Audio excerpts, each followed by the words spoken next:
দুপক্ষের হাতাহাতিতে উত্তাল কল্যাণী বিশ্ববিদ্যালয় চত্বর। আজ সকাল গড়িয়ে দুপুর নামতেই ঠিক ভর দুপুরে উত্তাল নদিয়ার কল্যাণী বিশ্ববিদ্যালয় চত্বর।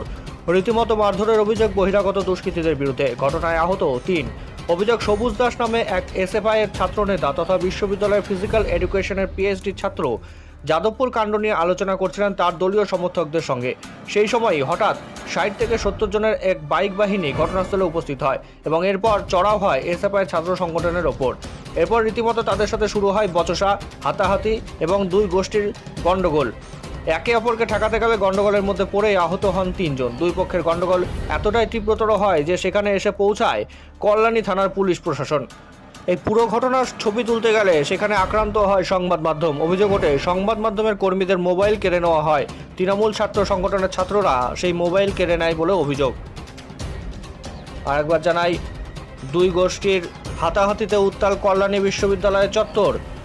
আজ সকাল গড়িয়ে দুপুর নামতেই ঠিক ভর দুপুরে উত্তাল নদিয়ার কল্যাণী বিশ্ববিদ্যালয় চত্বর। রীতিমতো মারধরের অভিযোগ বহিরাগত দুষ্কৃতীদের বিরুদ্ধে। ঘটনায় আহত 3। অভিযোগ সবুজ দাস নামে এক এসএফআই ছাত্রনেতা তথা বিশ্ববিদ্যালয়ের ফিজিক্যাল এডুকেশনের পিএইচডি ছাত্র যাদবপুর কাণ্ড নিয়ে আলোচনা করছিলেন তার দলীয় সমর্থকদের সঙ্গে। সেই সময় হঠাৎ 60 থেকে 70 জন এসে অতর্কিত হামলা চালায় এসএফআই ছাত্র সংগঠনের ওপর। শুরু হয় বচসা, গণ্ডগোল। একে অপরকে ঠেকাতে গেলে গণ্ডগোলের মধ্যে পড়ে আহত হন 3 জন। দুপক্ষের মধ্যে গণ্ডগোল এতটাই তীব্রতর হয় যে সেখানে এসে পৌঁছায় কল্যাণী থানার বিশাল পুলিশ বাহিনী।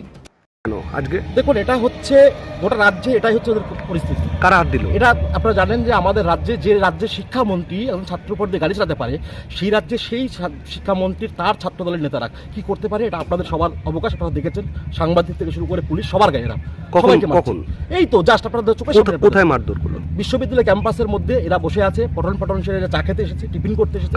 সেই সময় অতর্কিতভাবে হচ্ছে তৃণমূল কংগ্রেস ছাত্র পরিষদের নেতারা বহিরাগতরা আক্রমণ করে। তা আপনারা কি এখন আলোচনা করছি? থানা অভিযোগ করবেন? অবশ্যই করবো, কারণ তার কারণ হচ্ছে এটা হতে পারে না। ক্যাম্পাসের মধ্যে ছাত্র যে কোনো প্রকার হচ্ছে কোনো মুভমেন্টে ছিল না, যে এখানে শুধুমাত্র বসেছিল, তাকে এসে শুধুমাত্র এসিফাই করার অপরাধ তার গায়ে হাত, এটা হতে পারে না। কতজন আহত? আমাদের 3 জন আমরা আহত। কি এই নিয়ে প্রতিবাদ করলে? অবশ্যই প্রতিবাদ হবে, এটা অবশ্যই প্রতিবাদ হবে, অবশ্যই প্রতিবাদ। আপনার নাম? আমার নাম সবুজ দাস, সিপিএম। আমাদের আগে পূর্ব ঘোষিত কর্মসূচি ছিল ইউনিভার্সিটি গেটের সামনে। সেই ইউনিভার্সিটি গেটের সামনে আমরা আমাদের কর্মসূচি করছিলাম। যাদবপুর ঘটনার শিক্ষামন্ত্রীর ওপর আক্রমণের প্রতিবাদে আমরা তৃণমূল ছাত্র পরিষদের পক্ষ থেকে আজকে একটা প্রতিবাদ কর্মসূচি ইউনিভার্সিটি গেটে করছিলাম।